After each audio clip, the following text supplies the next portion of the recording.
My name is Sarah Emoto, and I'm a research specialist at the USC Institute on Inequalities in Global Health.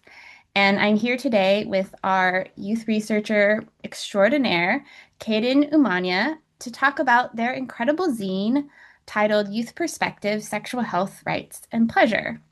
This zine highlights findings from focus groups that explored how young people in Los Angeles County understand and experience sexual health, rights, and pleasure.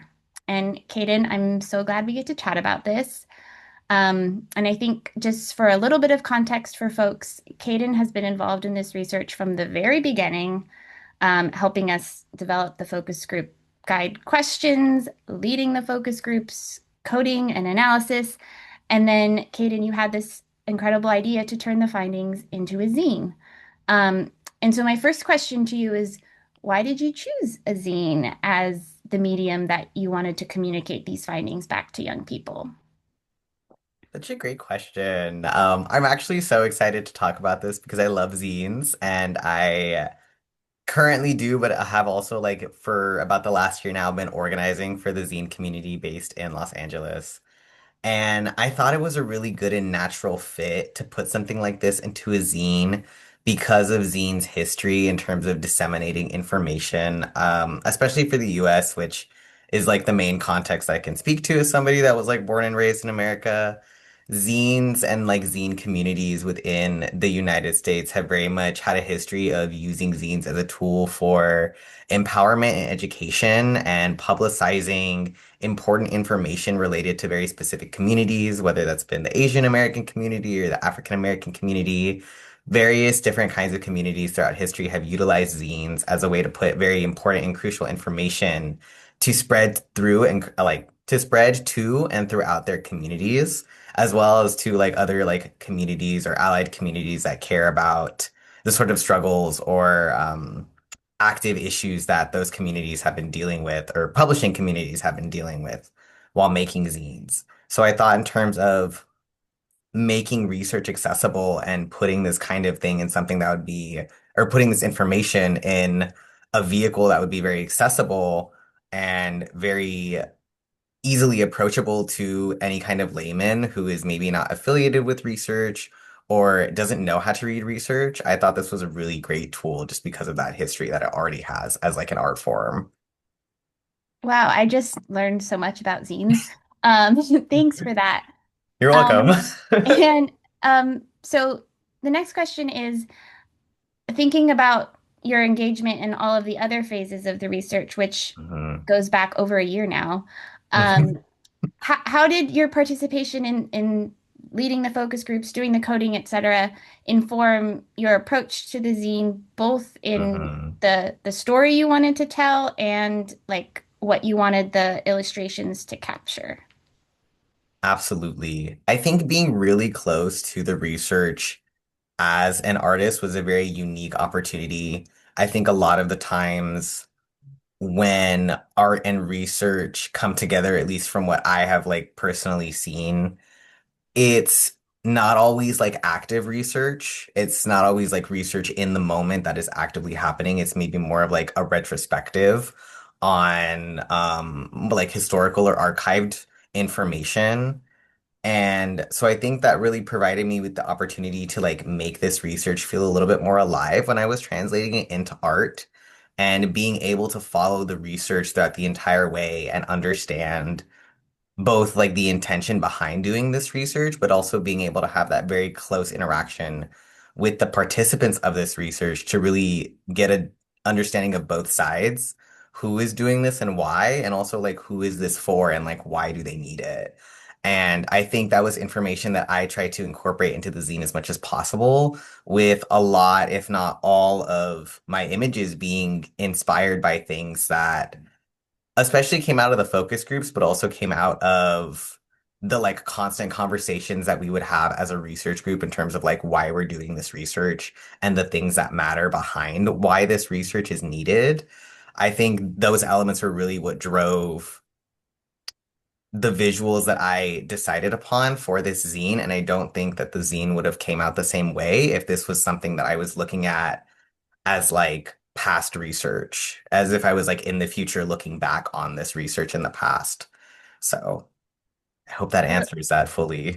It does, and I love that. And one of the things I really loved about the zine was that you put yourself in there as the researcher. So like you were able That to too.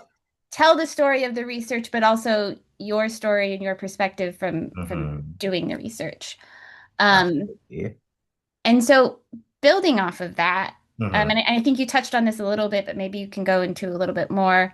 Um, what did you enjoy most about translating the research into art? And then a second part of that question is if we Hmm. all kind of zoom out a bit, Hmm. when you think about health research, and I think specifically research involving young people, what is a takeaway for other researchers in thinking about how we share out findings and kind of Hmm. maybe the role of art in research more Hmm. broadly?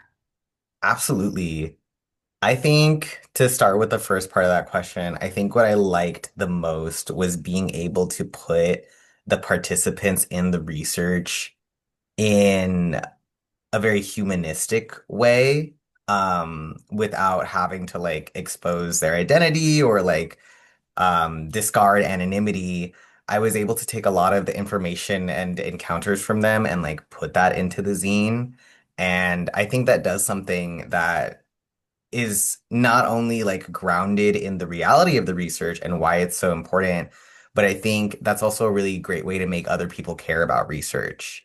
I think there is a very, for a lot of reasons, to not go into a crazy tangent, but there's a lot of reasons why people don't approach things like research articles, whether it's because they're behind a paywall or whether it's because of like the language itself is not the most accessible or like easy to read, like a very dense text.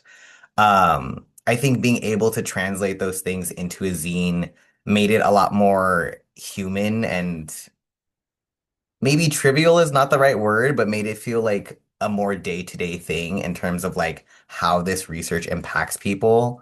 I think it will help people see why this research is important and the ways in which information coming out of research like this and putting that into change in public policy shows how it affects people on a day-to-day life. Because that was one of definitely the things I tried to focus on in the zine was taking especially the day-to-day occurrences that youth participants would talk about and putting that into the work, wanting to show people like this is not just like data and statistics and numbers. Like these are real young people that are really going through these things. These are not like random stories and these are not like far off like data statistics. Like these are people's lives that are happening, and that are having to experience this when it's not necessary. And I think that's not always a feeling that you get from just reading a research article because it's very easy to distance yourself from that kind of like dense, very like analytical, like research-based jargon. Did that answer the first part of the question? It did, yes. Okay, awesome. Okay, can you say the second part for me again? Just like is there a takeaway Yes. for other researchers in thinking about the role of art coming together with research? And Right. I think you touched on it a little bit. Mm-hmm. Um, and it, correct me, I don't want to put words in your mouth, but No, no, go is ahead. it about kind of like the art piece evoke something different than just like reading text does? Mm-hmm. I definitely think that's a really big part of it. I think that is a facet of it.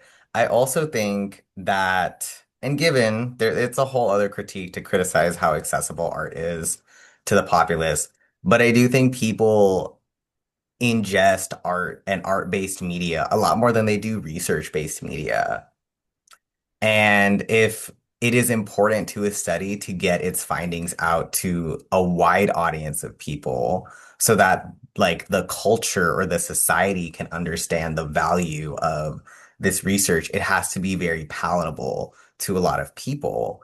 And I do think art helps add that layer of palatableness, approachability might be a better word, to research. When it's something like a cute little booklet, it makes people want to engage, and it also makes them feel like they don't need to be smart. I think that's another issue too, is when it comes to interacting with research, people feel the need to be smart and be like lab coat researchers. in order to really like have that like engagement with the material. And putting art into the mix sort of takes away that idea for a lot of people because they're already consuming art on a daily basis, whether that's like part of the clothes they wear or the movies they watch or the music they listen to. Like it is an active part of their day-to-day lives usually.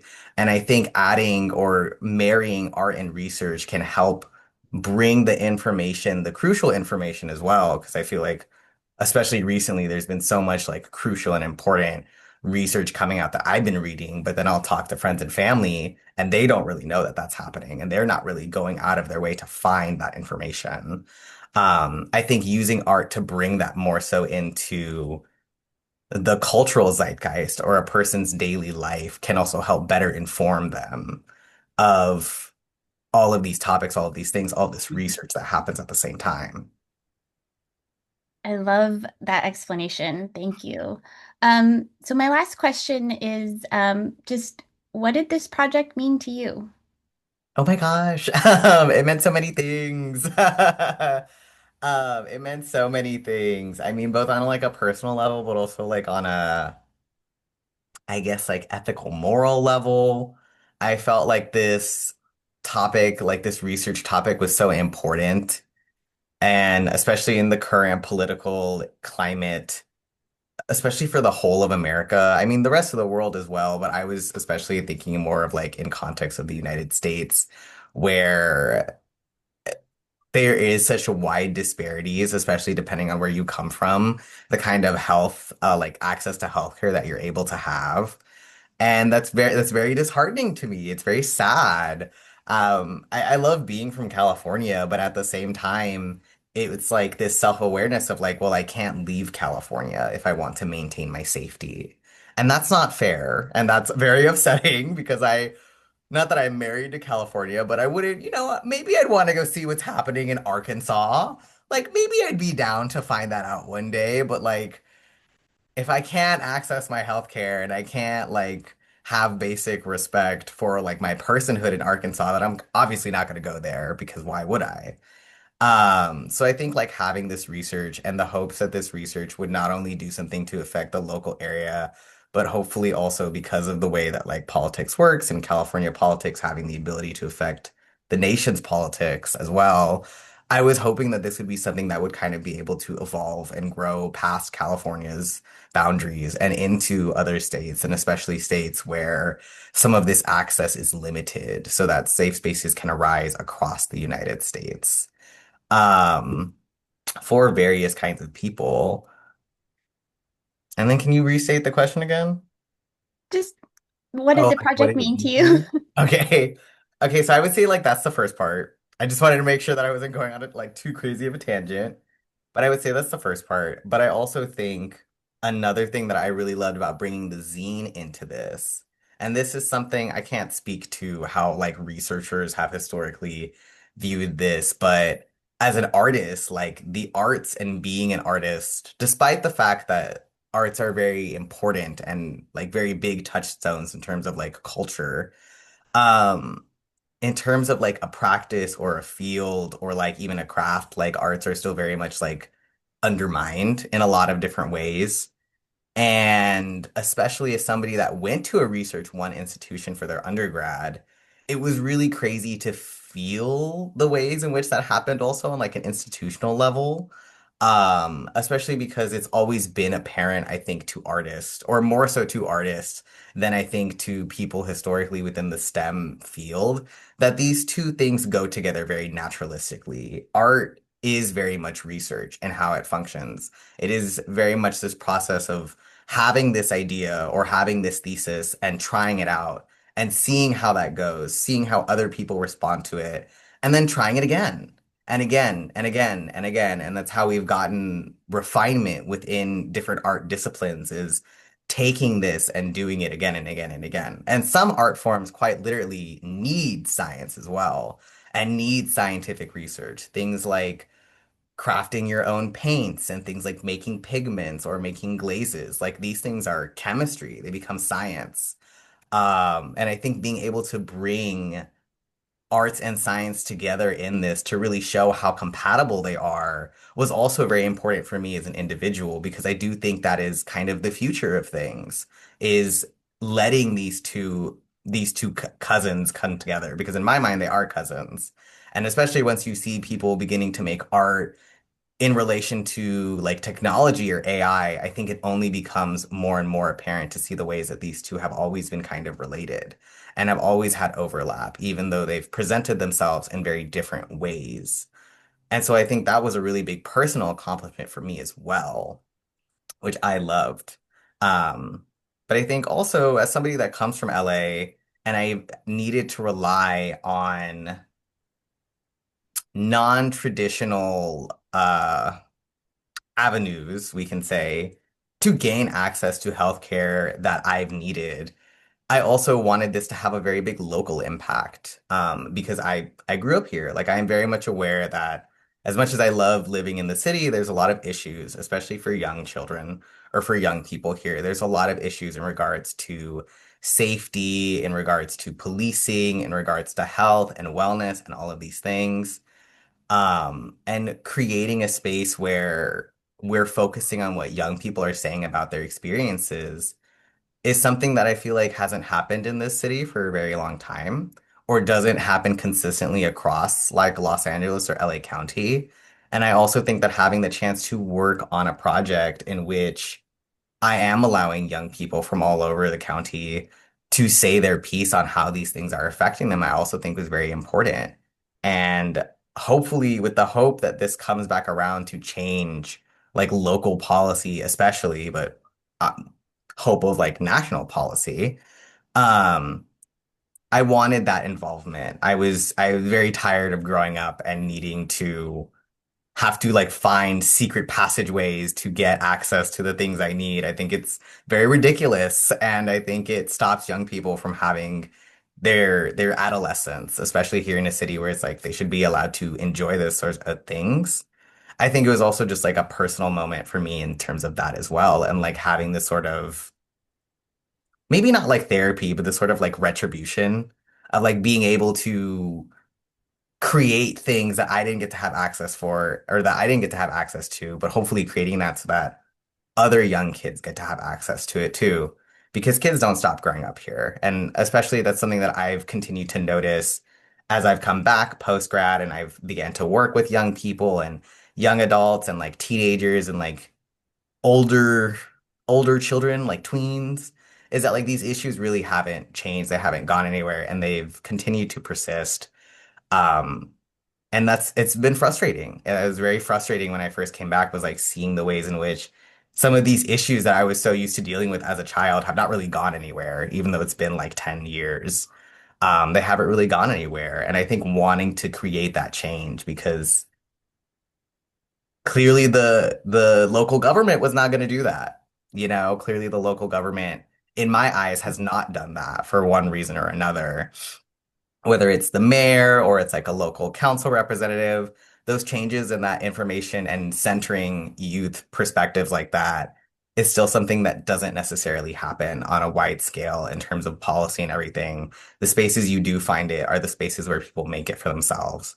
And that's great and all, but I think especially too when it comes to sexual health rights and pleasure, even in spaces where nonprofits or community organizations are putting the emphasis to focus on young people, there is still this taboo of talking about sexual health and wellness as well, which, especially with the current climate, is a topic that cannot be avoided anymore.